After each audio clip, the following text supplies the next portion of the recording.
Welcome students, BA third year के 6 semester के history subject optional paper code A050603T। इस paper का नाम है socio cultural and economic history of modern India. आज हम इसकी फोर्थ यूनिट का सेकंड पार्ट देखने जा रहे हैं। फोर्थ यूनिट जिसका नाम है decline of Indian handicraft in British period, यानी कि ब्रिटिश काल के दौरान भारतीय हस्तशिल्प का पतन। तो कुछ क्वेश्चंस हम इसके पहले पार्ट में देख चुके हैं। अगर आपने इसको नहीं देखा है, पहले उसको देखिए आइए, उसके बाद इसको देखिए। तो चलिए शुरू करते हैं प्रश्नों के साथ। आज हम क्वेश्चन देखेंगे 16 to 23 और ये इसका वीडियो का फोर्थ यूनिट की वीडियो का लास्ट पार्ट है। चलिए देख लेते हैं प्रश्न क्या है। निम्नलिखित में से क्या लाभ की गारंटी व्यवस्था पर आधारित था?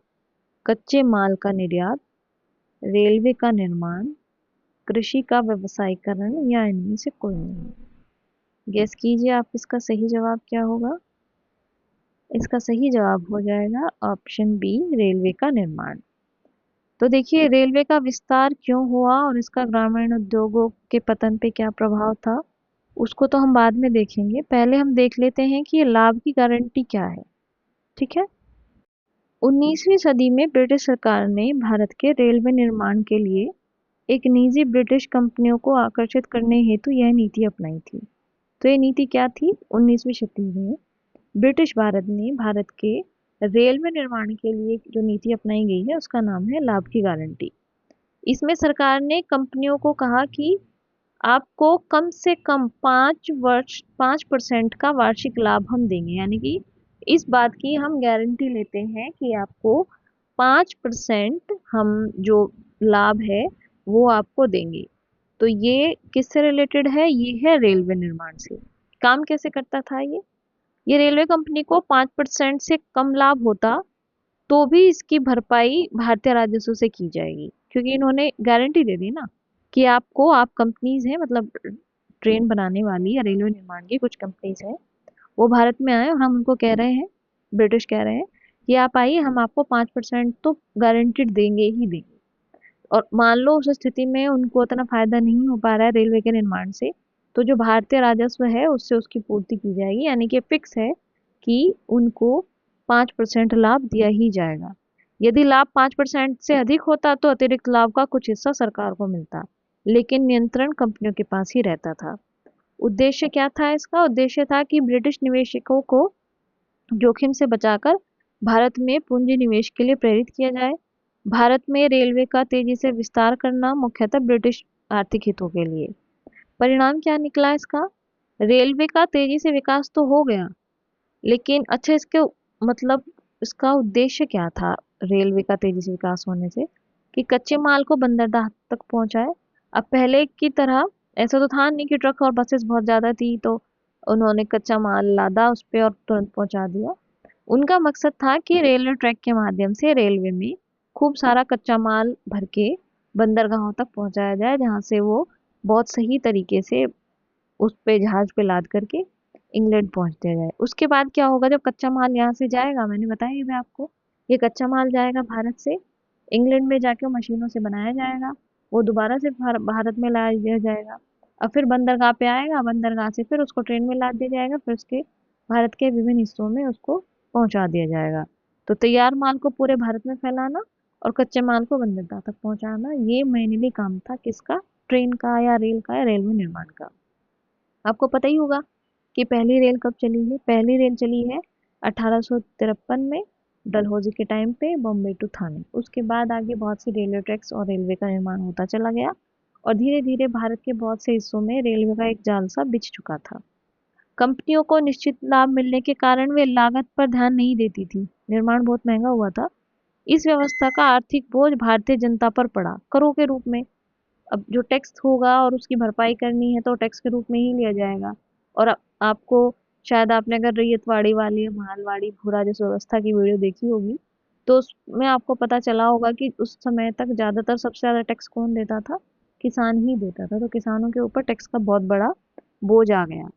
ये व्यवस्था भारत में उपनिवेशिक शोषण का एक बहुत अच्छा उदाहरण, अच्छा क्या मतलब बहुत मेन उदाहरण मानी जाती है रेलवे का विकास। बाद में ये तर्क देते हैं कि नहीं, हमने तो आपके लिए ही किया है, हमने तो भारतीय कल्याण के लिए ही ये रेलवे का निर्माण किया है, जबकि ऐसा कुछ नहीं था। उनका जो उद्देश्य था वो सिर्फ अपने हितों की पूर्ति के लिए उन्होंने रेलवे का निर्माण किया था। ठीक है, तो चलिए देख लेते हैं अगला प्रश्न। भारतीय माल ब्रिटिश माल के समक्ष क्यों नहीं ठहर सका? असत्य कथन बताइए। इसको नोट कीजिए, यहाँ आपसे सत्य कथन नहीं पूछ रहा है, ये आपसे पूछ रहा है असत्य कथन, यानी कि इसमें से गलत क्या है वो छांटना है। तो भारतीय माल घटिया था, क्या ऐसा था? ये सही है या गलत है वो आप इसको चूज लीजिए। ब्रिटिश सामान सस्ता था। भारतीयों की रुचि फैशन में परिवर्तित होने लगी। घनी भारतीय पाश्चात्य संस्कृति का अनुसरण होने लगा। तो इसका सही जवाब हो जाएगा ऑप्शन ए, भारतीय माल घटिया था। यानी कि ये स्टेटमेंट गलत है कि भारतीय माल घटिया था। भारतीय माल घटिया नहीं था, बल्कि ब्रिटिश सामान सस्ता हो गया। क्यों? क्योंकि वो बन रहा था मशीनों से। किसी भी चीज को आप खुद से भी सोचने की कोशिश करें। एक चीज हाथ से बनाई जा रही है, मैनुअली कोई बना रहा है, दूसरी चीज को मशीन से बनाया जा रहा है, तो सस्ता कौन सा लागत किस में कम आएगी, मशीन वाले से कि हाथ वाले में? हाथ वाले में मेहनत भी ज्यादा लगेगी और उसका हो सकता है लुकिंग भी उतना सुंदर नहीं आए। जैसे मैं देख रही हूँ आज के टाइम पे कोई भी अगर मम्मी स्वेटर बनाती है उसको कोई पहनना पसंद नहीं करता है। सबको मशीन में जो बना रखा है ना वही पसंद आता है। तो वही केस इधर भी लागू होता है कि जो भारतीयों की रुचि थी फैशन में परिवर्तित होने लगी धीरे धीरे, और जो पाश्चात्य संस्कृति का अनुसरण होने लगा था, इसकी वजह से भारतीय माल ब्रिटिश माल के समक्ष नहीं ठहर पाया और धीरे धीरे उसका पतन होता चला गया। ठीक है, चलिए देख लेते हैं अगला प्रश्न। भारतीय उद्योग के प्रति ब्रिटिश सरकार की नीति कैसी थी? उपेक्षापूर्ण, आंतरिक व्यापार को नष्ट करना, आर्थिक विकास के बारे में निष्क्रिय या तटस्थ रहना, उपरोक्त सभी। तो इसका सही जवाब हो जाएगा ऑप्शन डी, उपरोक्त सभी। तो अगर उनको तो इंग्लैंड से लाना है सामान और इंग्लैंड से लाके भारत में बेचना है, अगर वो इधर उनको उत्साहित करने लग जाएंगे, अप्रिशिएट करने लग जाएंगे, तो कैसे उनका वो काम होगा? तो इसलिए उन्होंने क्या किया, उसकी उपेक्षा की। आंतरिक व्यापार को नष्ट करने का भी काम किया। नष्ट तो अपने आप ही हो गया जब उसको संरक्षण नहीं मिलेगा, फिर मार्केट में भी नहीं बिकेगा, तो क्या होगा, धीरे धीरे खुद ही वो नष्ट होते चला जाता है। अभी आप खुद देख पाते हैं, कुटीर उद्योग को तो छोड़िए, अभी आप देख पाते हैं सर्दियों के मौसम में कितने ही बच्चे आपको घर का बुना हुआ स्वेटर पहनने को मिल जाएंगे, और कितने बच्चे या स्टूडेंट आपको मिल जाएंगे कि जो मतलब मशीन से बना हुआ था और बहुत सुंदर सुंदर स्वेटर होता है उसको पहने मिल जाएंगे। तो इसी क्योंकि लोग पसंद करते हैं वही जो दिखने में अच्छा लगता है, जो फैशन में रहता है। तो इस तरीके से जो ये होता है ये धीरे धीरे कम हो जाता है। जब कोई पहनेगा नहीं तो बनाएगा नहीं। अगर आपको घर का मम्मी का बना हुआ स्वेटर नहीं पसंद आ रहा है तो मम्मी धीरे धीरे बनाना बंद कर देगी, तो हो गया उसका पतन। अगली जनरेशन में देखो कोई बना ही नहीं रहा है, उससे अगली जनरेशन में देखो किसी को बनाना ही नहीं आता है कैसे बनता है। तो इसी तरीके से क्या होता है, इसी तरीके से नॉर्मली किसी भी चीज को नष्ट किया जा सकता है आसानी से। फिर है आर्थिक विकास के बारे में निष्क्रिय तथा तटस्थ। तो ये भी था, तो इस तरीके से इसका सही जवाब हो जाएगा ऑप्शन डी। चलिए अगला प्रश्न देख लेते हैं। कुटीर एवं शिल्प उद्योगों के पतन के कारण भारतीय अर्थव्यवस्था ध्वस्त हो गई। शिल्पकारों की आर्थिक स्थिति खराब होती गई। कृषि पर जनसंख्या का भार बढ़ता गया। उपरोक्त सभी सत्य। तो देखिए, इसका आंसर जानने से पहले मैं थोड़ा सा आपको कुटीर और शिल्प उद्योग का ना क्लैरिटी दे देती हूँ कि कुटीर उद्योग क्या है और शिल्प उद्योग क्या है। जो छोटे स्तर पर घर या गांव में चलने वाले उद्योग होते हैं, छोटे छोटे उद्योग, small industry, very small industry, उनको कहते हैं कुटीर उद्योग। परिवार के सदस्य इनका संचालन करते थे, और अगर बहुत छोटा है तो ज़्यादा पूंजी की ज़रूरत नहीं है, यानी कि ज़्यादा इन्वेस्टमेंट की ज़रूरत नहीं है, थोड़े में ही काम हो जाएगा। तो कम पूंजी की आवश्यकता। हाथ से काम, मैनुअल वर्क है, यानी कि हाथ से ही काम करना है, तो उसके लिए आपको बहुत बड़ी बड़ी मशीनें लाने की ज़रूरत नहीं है। स्वेटर बुनता है तो आपने देखा होगा, कुछ नहीं, बस एक ऊन का गोला लाया जाता है, दो सिलाइयाँ होती हैं, उसी से अलग अलग अलग अलग डिजाइन बना दिए जाते हैं। तो उसी ऐसे ही समझ के चलिए कुटीर उद्योग होता है। जैसे कि सूती बुनाई, पता नहीं आपने कभी देखा या नहीं। अगर आपने देखा हो तो एक चरखा होता है, और चरखे पे होता है एक शायद तकुआ उसको बोलते हैं, और उसको ऐसे एक हाथ से उसको चलाते रहते हैं, चरखे की एक साइड को, और उससे एक लंबा धागा बनता रहता है। जब धागा बन के तैयार हो जाता है फिर उसको लपेट लपेट के एक बंडल बना दिया जाता है, और जो उसका जो एक गुच्छा बन जाता है धागे का, उसको बाद में जो सिंपल मशीनें होती हैं उनसे उसको बुन दिया जाता है। आप शायद अभी भी अगर देख पाते होंगे तो घरों में जो दुतई टाइप होती है वो उसी से बनती है। वो हाथ का जो बना हुआ होता है ना, सूत होता है, उसी से उसकी बुनाई होती है कपड़े की, जो यूज किया जाता है घरों में।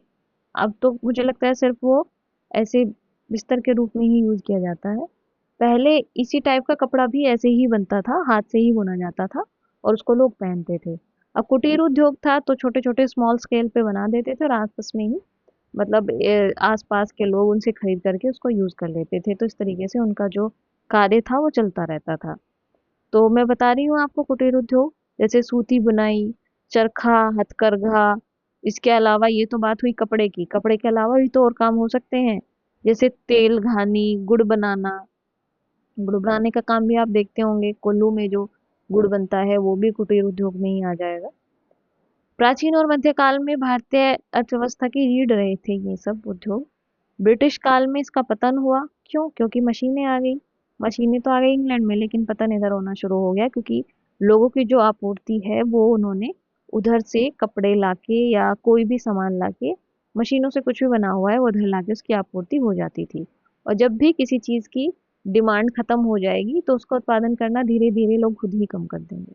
ये तो हुआ कुटीर उद्योग। अब ये शिल्प उद्योग क्या है? जो हाथों से जो कला और कौशल के आधार पर वस्तुएं बनाई जाती हैं उसको शिल्प उद्योग कहते हैं।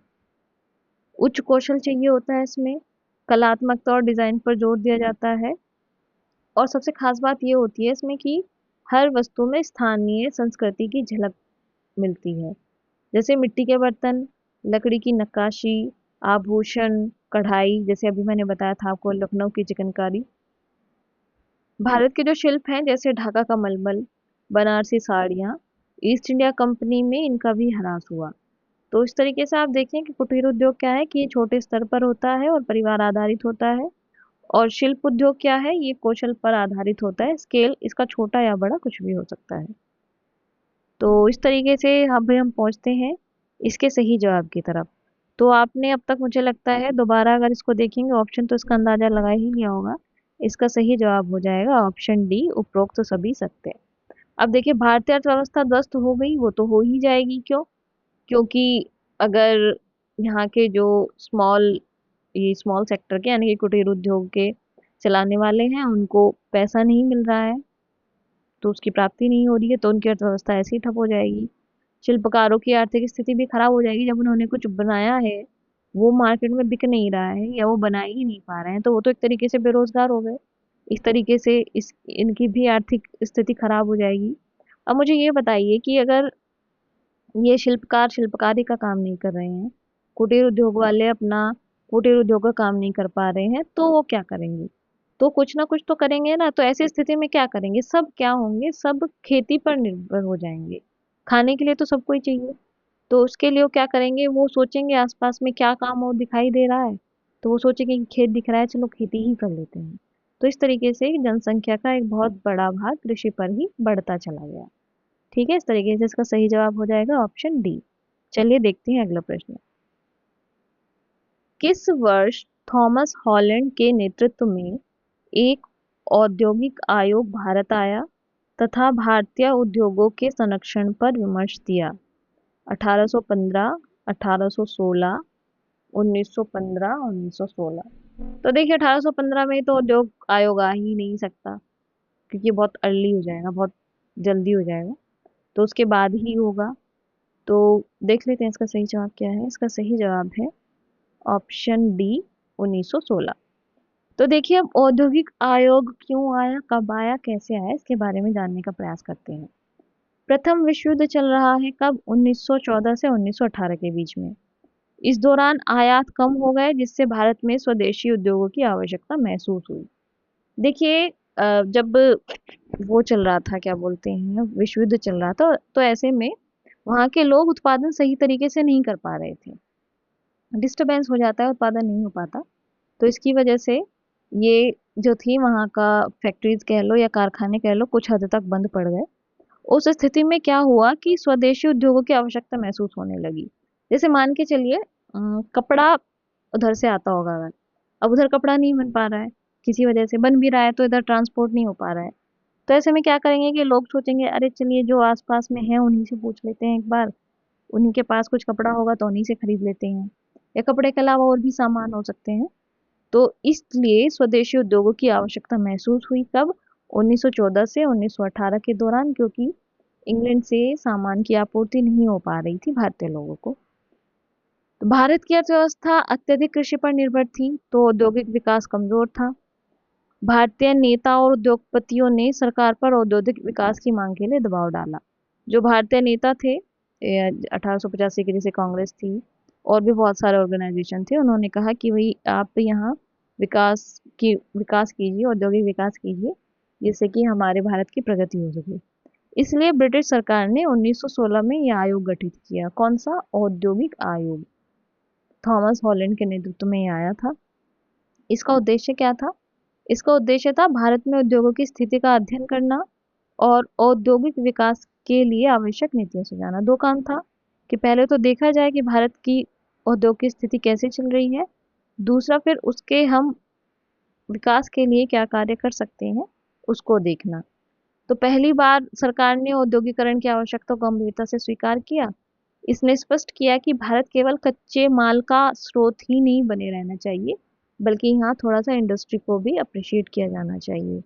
सरकारी भूमिका को बढ़ाने और तकनीकी शिक्षा पर भी जोर दिया गया। तकनीकी शिक्षा मतलब आप देखेंगे बाद में, जो महात्मा गांधी हैं वो भी कहते हैं कि थोड़ी व्यावसायिक शिक्षा भी बच्चों को देना चाहिए, स्टूडेंट्स को, ताकि वो उनके अंदर एक तकनीकी कौशल आ सके जिससे वो कार्य करने में सक्षम हो। अब इसकी सिफारिशें क्या थी? ये जो औद्योगिक आयोग आया है, इसका कहना था कि सरकार को उद्योगों के विकास में सक्रिय भूमिका निभानी चाहिए, यानी कि जो इंडस्ट्री है, उद्योग हैं, उनके विकास के लिए सरकार को भी सहायता करनी चाहिए।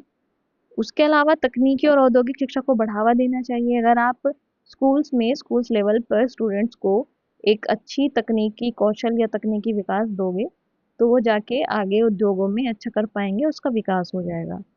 फिर एक और बात कही कि बैंकिंग और वित्तीय सहायता की भी ज़रूरत है इसमें, यानी कि मान के चलो जो स्मॉल स्केल इंडस्ट्री है, जैसे कुटीर उद्योग है, तो उसमें सरकार को चाहिए कि वो उनको थोड़ा लोन प्रोवाइड करवा दे, जिससे कि वो कच्चा माल खरीद पाएँ और उससे अपने उद्योगों को या अपने काम को कंटिन्यू कर पाएँ।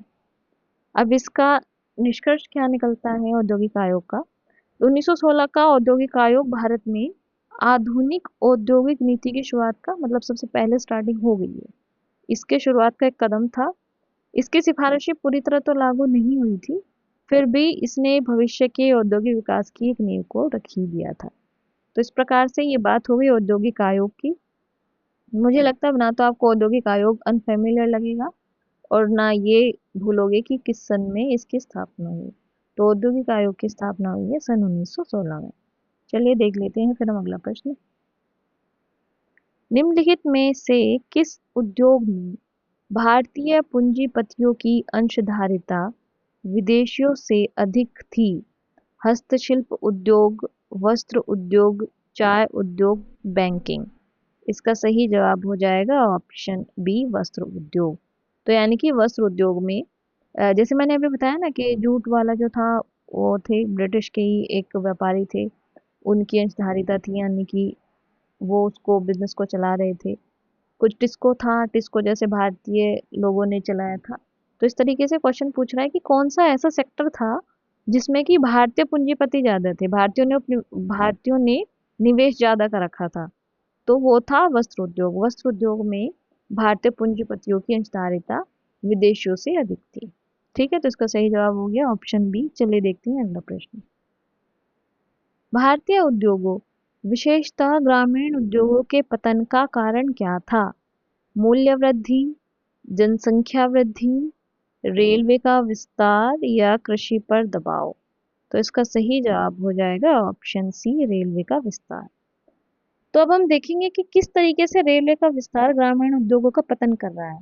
पहले ही हमने देखा क्या कि इधर से कच्चा माल ले जा रहा है कौन? ट्रेन।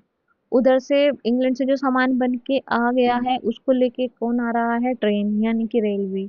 तो इस तरीके से कारण तो ये है। इतना समझ आ रहा है? इसको थोड़ा सा और डिटेल में देख लेते हैं। ब्रिटिश वस्तुओं का आसान प्रसार हो गया।